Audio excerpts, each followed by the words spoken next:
بسم اللہ الرحمن الرحیم الحمد للہ رب العالمین والصلاة والسلام علی اشرف الانبیاء والمرسلین نبینا محمد وعلی آلہ وصحبہ اجمعین۔ شیخ الاسلام محمد بن عبد الوہاب رحمہ اللہ اپنی کتاب التوحید میں 8واں باب اس طرح قائم کرتے ہیں کہ جو شخص کسی درخت یا پتھر وغیرہ کو متبرک سمجھے، ایسے شخص کے بارے میں کیا حکم ہے جو کسی درخت یا پتھر وغیرہ کو متبرک سمجھے؟ اس کا جواب یہ ہے کہ اس نے شرک کیا، ایسا آدمی مشرک ہے، شرک کرنے والا ہے۔ تبرک کا معنی برکت حاصل کرنا، یعنی خیر اور بھلائی کی کثرت اور اس کے ہمیشہ ہمیش رہنے کی تمنا اور خواہش رکھنا۔ قرآن و سنت کے دلائل سے یہ بات ثابت ہے کہ برکت دینے والا صرف اللہ رب العالمین ہے، مخلوق میں سے کوئی نہیں۔ کوئی کسی کو برکت نہیں دے سکتا۔ برکت دینے والے اگر کوئی ذات ہے تو وہ تنہا اللہ رب العالمین ہے۔ اللہ رب العالمین نے ارشاد فرمایا، تبارک الذی نزل الفرقان علی عبدہ، بابرکت ہے وہ ذات جس نے اپنے بندے پر فرقان یعنی قرآن نازل کیا، یعنی اس ذات کی خیر و بھلائی بہت عظیم، بہت زیادہ اور ہمیشہ رہنے والی ہے، جس نے اپنے بندے پر قرآن نازل کیا اور فرمایا وبارکنا علیہ وعلی اسحاق، ہم نے ابراہیم علیہ السلام اور اسحاق علیہ السلام پر برکتیں نازل کی۔ نیز فرمایا وجعلنی مبارکہ، عیسیٰ علیہ السلام نے ماں کی گود میں کہا تھا اللہ تعالیٰ نے مجھے بابرکت بنایا ہے۔ تو برکت دینے والا صرف اللہ رب العالمین ہے۔ مخلوقات میں سے کسی کے لیے یہ جائز نہیں کہ وہ یہ کہے میں نے فلاں چیز میں برکت ڈالی، یا میں تمہارے کام کو بابرکت بناؤں گا، یا تمہارا آنا مبارک ہے، کیونکہ خیر، اس کی کثرت اور اس کا لزوم اور دوام صرف اسی ذات کے ساتھ، صرف اسی ذات کی طرف سے ہوتا ہے جس کے ہاتھ میں تمام تر معاملات کا اختیار ہے۔ اسی لیے برکت کا محور و منبع صرف اللہ رب العالمین ہے، اس کے علاوہ کوئی اور نہیں۔ کتاب و سنت کے دلائل سے واضح ہوتا ہے کہ جن چیزوں کو اللہ تعالیٰ نے برکت سے نوازا ہے وہ یا تو کچھ مقامات اور اوقات ہیں یا افراد و شخصیات۔ پہلی قسم مقامات یا اوقات، ظاہر ہے کہ جب اللہ تعالیٰ نے بعض جگہوں کو بابرکت بنایا ہے، جیسے کعبۃ اللہ اور بیت المقدس کے آس پاس کا حصہ، تو اس کا مطلب یہ ہے کہ ان جگہوں میں بہت زیادہ خیر اور بھلائی ہے جو ہمیشہ ان کے ساتھ منسلک اور مربوط ہے، اور یہ خیر و برکت ان میں اس لیے رکھی گئی ہے تاکہ جن لوگوں کو ان کی زیارت کی دعوت دی گئی ہے ان میں یہ رغبت اور شوق پیدا ہو کہ وہ ہمیشہ اپنا تعلق اور دلی لگاؤ ان کے ساتھ وابستہ رکھیں۔ ان جگہوں کے بابرکت ہونے کا یہ مفہوم قطعاً نہیں کہ وہاں کی سرزمین یا دیواروں کو چھوا جائے، کیونکہ یہ برکت ان کے ساتھ اس طرح سے لازم ہے کہ کسی دوسری چیز میں منتقل نہیں ہو سکتی، یعنی زمین کو چھونے، وہاں دفن ہونے اور اسے متبرک سمجھنے سے اس کی برکت منتقل نہیں ہوتی ہے۔ کسی جگہ کے بابرکت ہونے کا مفہوم یہ ہے کہ لوگوں کا دلی تعلق اس جگہ کے ساتھ ہو، جیسے بیت اللہ الحرام کہ اس کا قصد و ارادہ کرنے والا، وہاں جا کر اس کا طواف کرنے والا اور عبادت بجا لانے والا بہت ہی خیر کا مستحق ٹھہرتا ہے۔ حتیٰ کہ حجر اسود بھی ایک بابرکت پتھر ہے،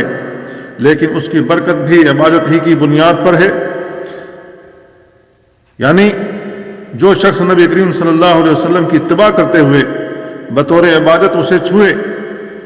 کہ ہمارے عبادت کا حصہ ہے حجر اسود کا استلام کرنا، اسے چھونا یا اسے بوسہ دینا، تو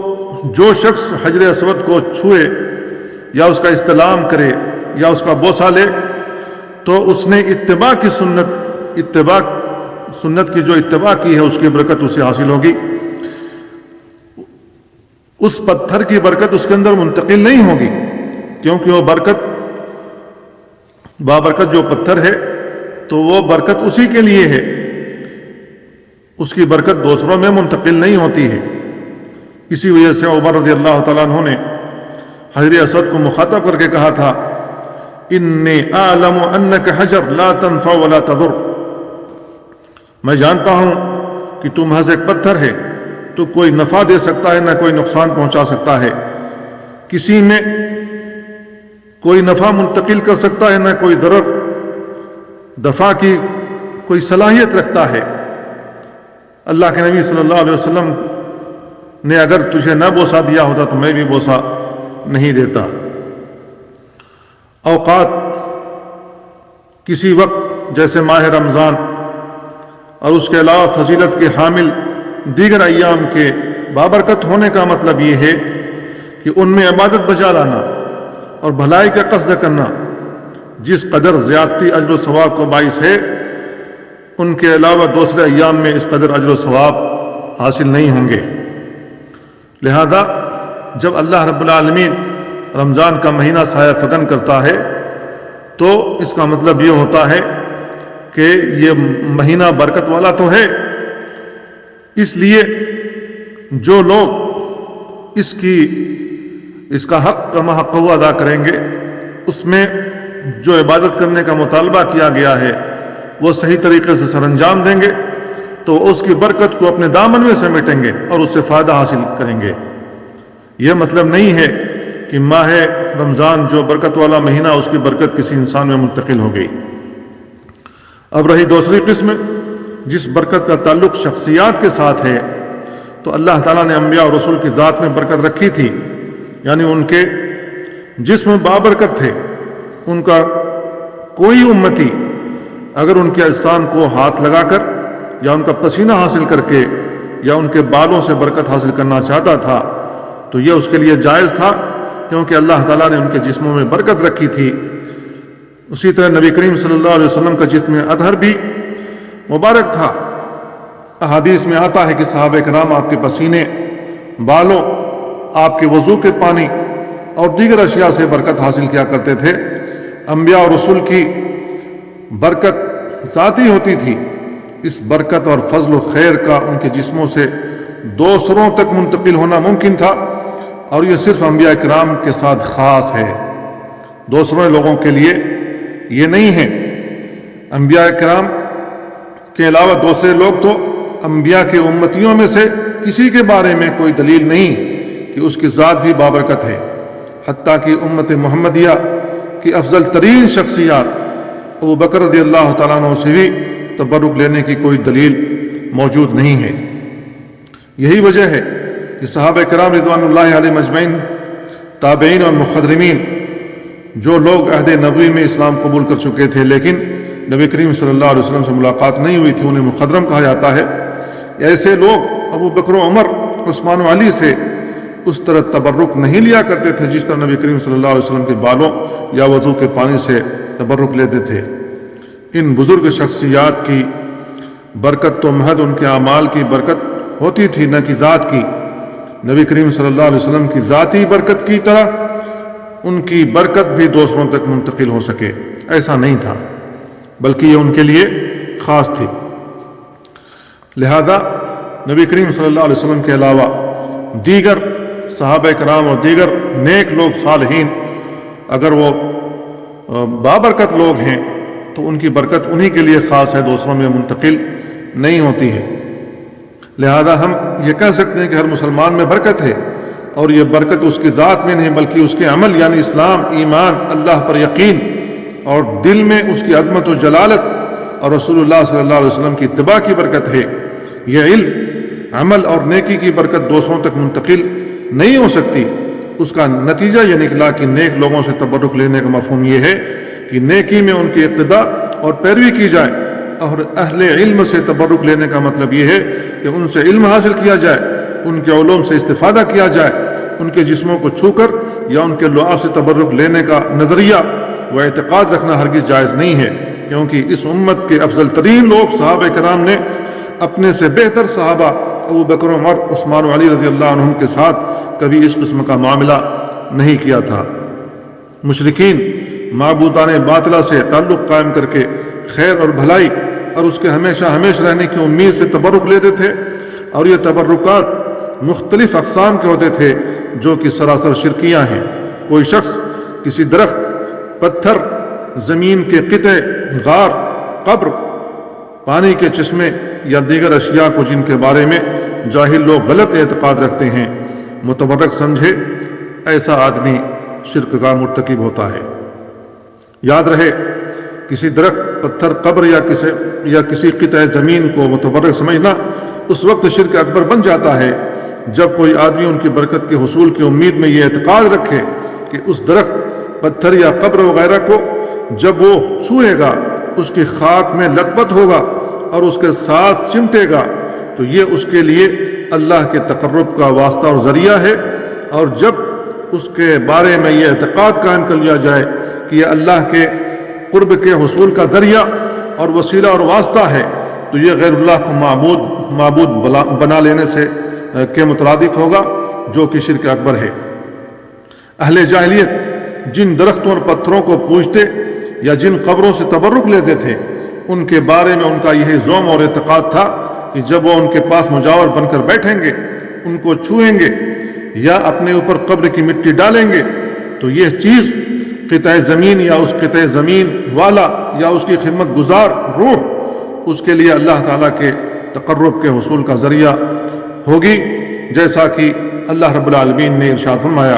والذین اتخذوا من دونه اولیاء ما نعبدهم الا ليقربونا الى الله زلفا، جن لوگوں نے اللہ کے سوا غیروں کو اپنے مددگار بنا رکھا ہے وہ کہتے ہیں ہم تو ان کی عبادت صرف اس لیے کرتے ہیں کہ وہ ہمیں اللہ کے قریب ترین کر دیں۔ تبرک شرک اصغر میں اس وقت ہوتا ہے جب کوئی آدمی قبر کی مٹی لے کر اپنے اوپر محض اس نظریے سے ڈالے کہ یہ مٹی بابرکت ہے، یا اپنا جسم کسی چیز کے ساتھ اس لیے ملے کہ اس کے سبب سے میرا جسم بھی بابرکت ہو جائے گا، تو یہ شرک اصغر ہے، کیونکہ اس نے عبادت کا حقدار غیر اللہ کو نہیں ٹھہرایا بلکہ اس نے ایک ایسی چیز کو برکت کے حصول کا سبب تصور کیا جس کی شرعاً کوئی اجازت نہیں ہے۔ شیخ الاسلام نے سب سے پہلی جو دلیل ذکر کی اس باب کے تحت اللہ رب العالمین کا یہ فرمان ہے افرأیتم اللات والعزى ومناة الثالثة الاخرى، بھلا تم نے کبھی لات، عزا اور تیسری گھٹیا و حقیر دیوی منات کے بارے میں بھی غور کیا ہے؟ اس آیت میں اللہ رب العالمین نے زمانے جاہلیت کے 3 معبودوں کا ذکر کیا جن کو لوگوں نے معبود بنا رکھا تھا۔ ان کی حقیقت کیا ہے آئیے جان لیتے ہیں۔ لات یہ سفید رنگ کا ایک پتھر تھا جو اہل طائف کا معبود تھا، اس پر ایک عمارت کھڑی کی گئی تھی، اس کے متعدد مجاور موجود تھے۔ قبیلہ بنو ثقیف جب مسلمان ہوئے تو نبی کریم صلی اللہ علیہ وسلم نے اس کو توڑنے اور منہدم کرنے کا حکم دیا، اور اس مہم کے لیے مغیرہ بن شعبہ رضی اللہ تعالیٰ عنہ کو روانہ کیا۔ انہوں نے جا کر اسے گرا ڈالا اور توڑ ڈالا۔ ابن عباس رضی اللہ عنہما کہتے ہیں کہ لات ایک آدمی تھا جو طائف میں نخلا کے قریب ایک پتھر پر بیٹھ کر حجاج کو ستو گھول کر پلایا کرتا تھا۔ لوگوں نے اس پتھر کو متبرک سمجھ لیا، اور جب وہ آدمی مر گیا تو لوگوں نے اسے وہیں دفن کر دیا۔ بعد ازاں وہ بھی متبرک ہو گیا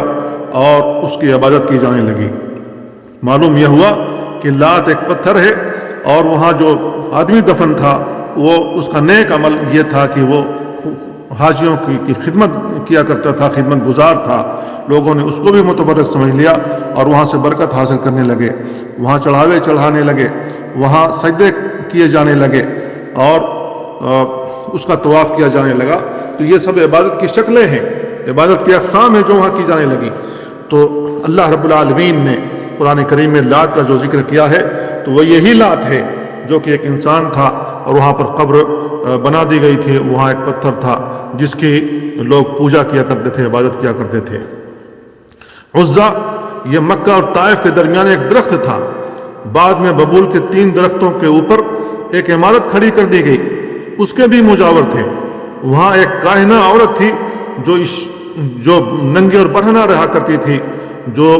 شرک کا اہتمام کیا کرتی تھی۔ جب مکہ فتح ہوا سن 8 ہجری میں تو نبی کریم صلی اللہ علیہ وسلم نے خالد بن ولید رضی اللہ تعالیٰ عنہ کو روانہ کیا اور فرمایا انہوں نے جا کر کے 3 درخت وہاں کے کاٹ ڈالے، اور اس کاہنہ عورت کو جو لوگوں کو گمراہ کرنے کے لیے جنات حاضر کیا کرتی تھی اسے قتل کر ڈالا۔ دراصل لوگوں کو اس درخت اور شرک کا اہتمام کرنے والی اس کاہنہ عورت کے ساتھ خصوصی عقیدت و محبت تھی۔ سیرت ابن ہشام میں ہے کہ جب خالد بن ولید رضی اللہ تعالیٰ عنہ نے اسے قتل کر ڈالا اور واپس آئے تو نبی کریم صلی اللہ علیہ وسلم نے بیان فرمایا تلک العزیٰ، وہی عزیٰ ہے جس کو قرآن مجید میں ذکر کیا گیا اور لوگ اس کی عبادت کیا کرتے تھے۔ منات یہ ایک پتھر تھا جس پر اس کی تعظیم بجا لانے کے لیے خون بہایا کرتے تھے۔ یہ مشرکین کی تیسری دیوی تھی جسے اللہ تعالیٰ نے گھٹیا اور حقیر کہا۔ اس کی تعظیم کے نظریے سے لوگ اسے قریب جانور ذبح کرتے اور اس پر خون بہاتے تھے۔ وہاں جانور ذبح کیے جانے اور خون بہائے جانے کی وجہ سے اسے عربی لغت کے لحاظ سے منات کہا گیا ہے۔ آیت کی اس باب سے مناسبت یہ ہے کہ لات اور منات دونوں پتھر تھے، جبکہ عزا ایک درخت تھا اور اس کی خدمت گزار ایک عورت تھی جو لوگوں کے عملوں کو مزین کر کے وہاں جنات کو حاضر کیا کرتی تھی اور ان سے شرک کروایا کرتی تھی۔ ان پتھروں درختوں کے ساتھ اس زمانے کے مشرکین وہی معاملہ کیا کرتے تھے جو بعد کے زمانوں کے مشرکین پتھروں، درختوں اور غاروں کے ساتھ روا رکھتے چلے آ رہے ہیں، جبکہ قبروں کو معبود بنا کر ان کے قریب عبادت کرنا اور انہیں اپنی توجہ و فریاد کا مرکز بنا لینا اس سے بھی زیادہ سنگین جرم ہے، اس سے بھی سنگین گناہ ہے، اس سے بھی بھیانک گناہ ہے۔ شیخ الاسلام محمد بن عبد الوہاب نے اس آیت کے بعد ابو واقد لیثی رضی اللہ تعالیٰ عنہ کی حدیث ذکر کی۔ ابو واقد لیثی رضی اللہ تعالیٰ عنہ بیان کرتے ہیں کہ ہم رسول اللہ صلی اللہ علیہ وسلم کے ہمراہ حنین کی طرف جا رہے تھے۔ ابھی ہم نئے مسلمان ہوئے تھے۔ راستے میں مشرکین کے ایک بیری کا درخت تھا۔ وہ عظمت اور برکت کے لحاظ سے اس کے پاس آ کر ٹھہرتے اور حصول برکت کے لیے اپنے ہتھیار بھی اس پر لٹکاتے تھے۔ اس کا نام ذات انوات تھا۔ اس درخت کا نام ذات انوات تھا جس سے لوگ برکت لیا کرتے تھے۔ چلتے چلتے ایک بیری کے پاس سے ہمارا گزر ہوا تو ہم نے کہا اے اللہ کے رسول، جیسے ان مشرکین کا ذات انوات ہے ہمارے لیے بھی ایک ذات انوات مقرر فرما دیں۔ تو رسول اللہ صلی اللہ علیہ وسلم نے ارشاد فرمایا اللہ اکبر انہا السنن قلتم والذی نفسی بیدہ کما قالت بنو اسرائیل لموسیٰ اجعل لنا الہا کما لہم آلہہ لترکبن سنن من کان قبلکم۔ اللہ اکبر، یہی تو گمراہی اور سابقہ قوموں کے راستے ہیں۔ اس ذات کی قسم جس کے ہاتھ میں میری جان ہے، تم نے تو وہی بات کی جو بنو اسرائیل نے موسیٰ علیہ السلام سے کی تھی اور ان سے کہی تھی کہ اے موسیٰ، جیسے ان بت پرستوں کے معبود ہیں آپ ہمارے لیے بھی ایک معبود مقرر کر دیں۔ پھر نبی کریم صلی اللہ علیہ وسلم نے ارشاد فرمایا تم بھی پہلی امتوں کے طریقوں پر چلنے لگو گے۔ یہ حدیث سندن صحیح اور بہت ہی عظیم ہے، اور اس میں غور کیجئے مشرکین کا اس بیری کے درخت کے بارے میں خاص اعتقاد تھا، اور اس اعتقاد میں 3 چیزیں شامل تھیں۔ نمبر 1، وہ اس کی تعظیم و تکریم کیا کرتے تھے۔ نمبر 2، وہ تعظیم اور تقرب کی نیت سے اس کے پاس ٹھہرتے اور اس کے مجاور بنے ہوئے تھے۔ نمبر 3، وہ اپنے ہتھیار اس پر اس نیت سے لٹکاتے تھے کہ اس درخت کی برکت ان ہتھیاروں میں منتقل ہوگی جس سے یہ تیز تر اور استعمال کرنے والے کے لیے بہتر ثابت ہوں گے۔ ان کے اعتقاد میں بیک وقت ان 3 چیزوں کو شامل کرنے کی وجہ ہی سے ان کا یہ فعل شرک اکبر تھا۔ صحابہ میں سے جو لوگ نئے مسلمان ہوئے تھے انہوں نے کہا اے اللہ کے رسول، جیسے ان مشرکین کا ذات انوات ہے آپ ہمارے لیے بھی ایک ذاتی انوات مقرر فرما دیں۔ ان کا گمان تھا یہ عمل شرک میں داخل نہیں، اور کلمہ توحید لا الہ الا اللہ سے اس فعل کی نفی نہیں ہوتی ہے۔ اس لیے علماء کا کہنا ہے کہ بسا اوقات بڑے بڑے فضلاء سے بھی، بڑے بڑے علماء سے بھی شرک کی بعض صورتیں مخفی رہ جاتی ہیں، جیسا کہ صحابہ جو کہ لغت عرب کے خوب جاننے والے تھے اور فتح مکہ کے بعد مسلمان ہوئے تھے، فتح مکہ سن 8 ہجری میں، اس کے بعد یہ لوگ مسلمان ہوئے تھے، ان سے بھی توحید فی العبادت کی یہ قسم مخفی رہی۔ ان نئے نئے مسلمان صحابہ جو کہ نئے نئے مسلمان ہوئے تھے، اس مطالبے پر رسول اللہ صلی اللہ علیہ وسلم نے ان سے جواباً ارشاد فرمایا، اللہ اکبر،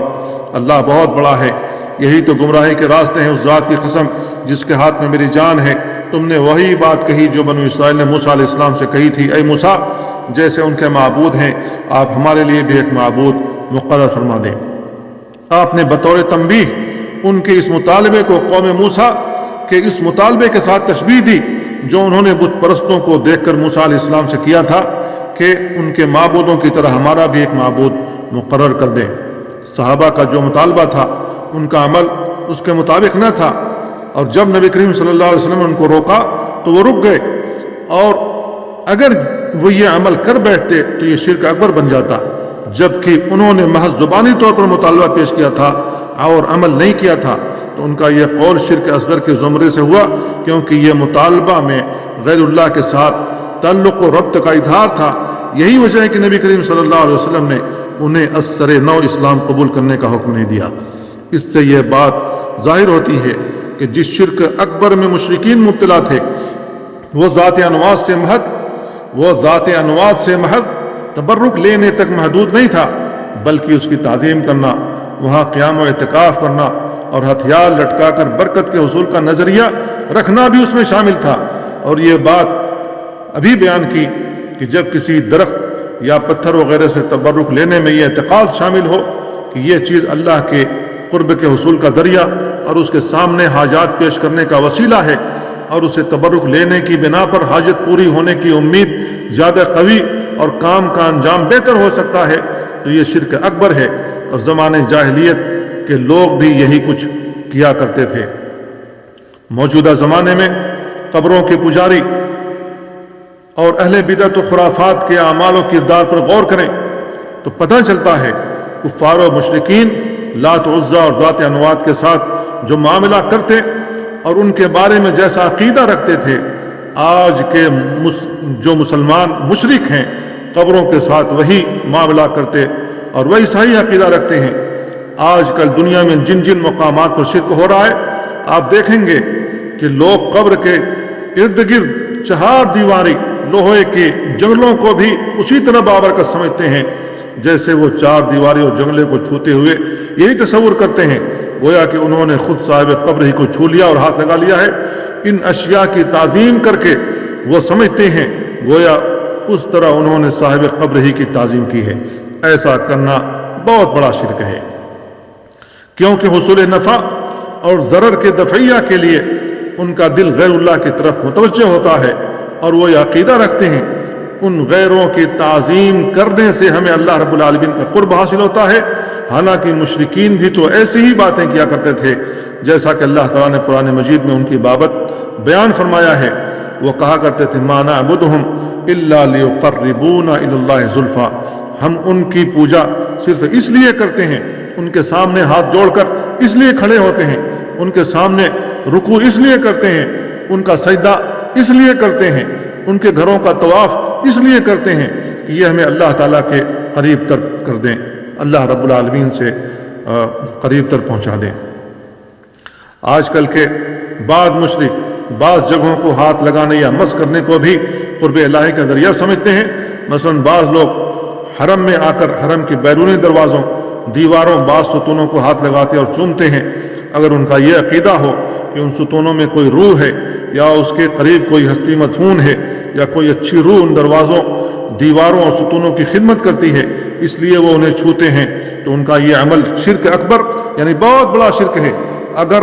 ان کا یہ عقیدہ ہو کہ یہ جگہ بڑی بابرکت اور مقدس ہے، اسے چھونا، ہاتھ لگانا مفید ہو سکتا ہے، تو یہ عمل شرک اصغر ہے۔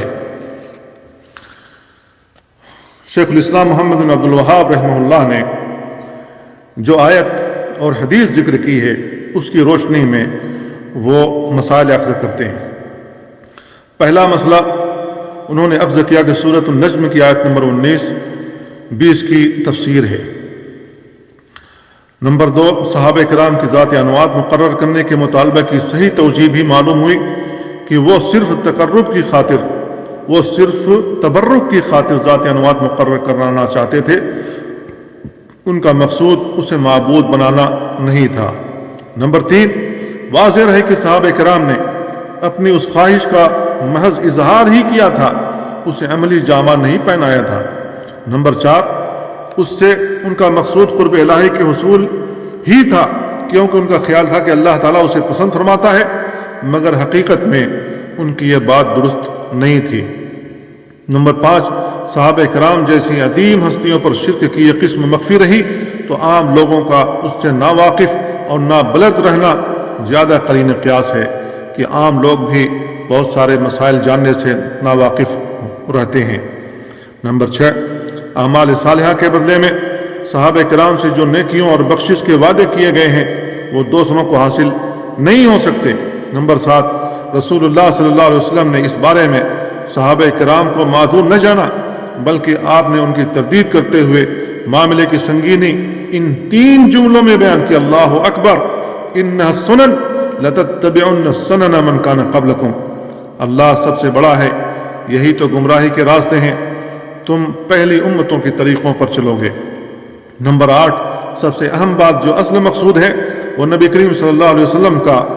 صحابہ سے یہ فرمانا کہ تمہارا مطالبہ اور تمہاری فرمائش بھی بنو اسرائیل جیسی ہے۔ انہوں نے کہا تھا کہ اے موسیٰ، ہمارے لیے بھی ایک معبود مقرر کر دیجئے جس طرح ان کے معبود ہیں، تو تم نے بھی ویسا ہی مطالبہ کیا ہے۔ نمبر 9، اس قسم کے مقامات کو متبرک اور مقدس نہ سمجھنا بھی توحید اور کلمہ توحید کا تقاضا ہے۔ یہ ایک انتہائی دقیق اور پوشیدہ بات ہے، یہی وجہ ہے کہ صحابہ کرام بھی اس کا ادراک نہ کر سکے۔ نمبر 10، فتویٰ دیتے ہوئے فتویٰ پر قسم اٹھائی جا سکتی ہے، قسم کھائی جا سکتی ہے، جیسا کہ نبی کریم صلی اللہ علیہ وسلم نے وہاں قسم کھائی تھی، جبکہ بلا قصد اور بلا مصلحت قسم اٹھانا رسول اللہ صلی اللہ علیہ وسلم کی عادت مبارکہ نہیں تھی۔ نمبر 11، صحابہ کرام کے ذات انوات کے مطالبے کے باوجود انہیں مرتد نہیں سمجھا گیا۔ اس سے معلوم ہوا کہ اس مسئلہ یعنی تبرک کے مسئلے میں شرک بڑا بھی ہوتا ہے اور چھوٹا بھی شرک ہوتا ہے۔ اس کا انحصار دل کے ارادے پر ہے کہ بندے کی نیت کیسی ہے۔ نمبر 12، ابو واقد رضی اللہ تعالیٰ عنہ کا یہ کہنا کہ اس وقت ہم نئے مسلمان ہوئے تھے، اس سے پتہ چلتا ہے کہ ان کے علاوہ دوسرے صحابہ کو اس مسئلے کا علم تھا اور ایسا کرنا درست نہیں انہوں نے سمجھا۔ نمبر 13، اظہار تہجد کے موقع پر اللہ اکبر کہنا جائز ہے، اس میں ان لوگوں کی تردید ہے جو اسے مکروہ سمجھتے ہیں۔ نمبر 14، شرک و بدعت کے تمام اسباب و ذرائع کا سد باب کرنا ضروری ہے۔ نمبر 15، اہل جاہلیت سے مشابہت اختیار کرنا جائز نہیں ہے۔ نمبر 16، دوران تعلیم و تدریس کسی شاگرد کی غلطی پر ناراضگی کا اظہار کیا جا سکتا ہے، جیسا کہ نبی کریم صلی اللہ علیہ وسلم نے اظہار کیا۔ نمبر 17، نبی کریم صلی اللہ علیہ وسلم نے ان سنن فرما کر عمومی اصول بیان فرما دیا۔ نمبر 18، نبی کریم صلی اللہ علیہ وسلم کا یہ فرمانا کہ تم لوگ پہلی امتوں کے طریقوں پر چلو گے، یہ حدیث آپ کی علامات نبوت میں سے ہے، کیونکہ آج کل بیان ہی ایسا ہی ہو رہا ہے۔ آج کل کے مسلمان جو شرک میں ملوث اور مبتلا ہیں، بدعت و خرافات کے عادی ہو چکے ہیں، وہ ایسا ہی کر رہے ہیں۔ نمبر 19، اللہ تعالیٰ نے قرآن مجید میں جن کاموں اور باتوں پر یہود و نصارہ کی مذمت فرمائی ہے وہ دراصل ہمیں تنبیہ ہے تاکہ ہم ان کاموں سے بچ کر رہیں۔ نمبر 20، اہل علم کہا یہ اصول طے ہے کہ عبادات کی بنیاد اللہ تعالیٰ کے حکم اور امر پر ہے، اپنی مرضی یا خواہش سے کوئی عبادت مقرر نہیں کی جا سکتی ہے۔ اس سے قبر کے سوالات پر تنبیہ ہے، یہ قبر میں پہلا سوال ہوگا تیرا رب کون، یہ تو واضح ہے۔ البتہ دوسرا سوال تیرا نبی کون ہے، اس کا تعلق امور غیبیہ سے ہے اور تیسرا سوال تیرا دین کیا ہے، تو اس پر آیت اجعل لنا الہا دلالت کرتی ہے، کیونکہ حقیقی معبود تو تنہا اللہ رب العالمین ہے، وہی برکت دینے والی ذات ہے، اس کے علاوہ کوئی نہیں۔ نمبر 21، اہل کتاب کے طور طریقے بھی اسی طرح مذموم ہیں جیسے مشرکین کا مذہب اور ان کے طور اطوار مذموم ہیں۔ نمبر 22، جو شخص نیا مسلمان ہوا ہو، اس کے دل میں دور کفر و شرک کی عادات و طوار کا پایا جانا بعید از قیاس نہیں، جیسا کہ پیش نظر واقعہ میں صحابہ کے اس قول سے واضح ہے کہ ہمارا زمانہ کفر ابھی نیا گزرا تھا، ہم ابھی نئے مسلمان ہوئے تھے۔ یہاں تک یہ باتیں ختم ہوئی۔ اللہ تعالی ہمیں اس قسم کے شرک سے بچے رہنے کی توفیق عطا فرمائے،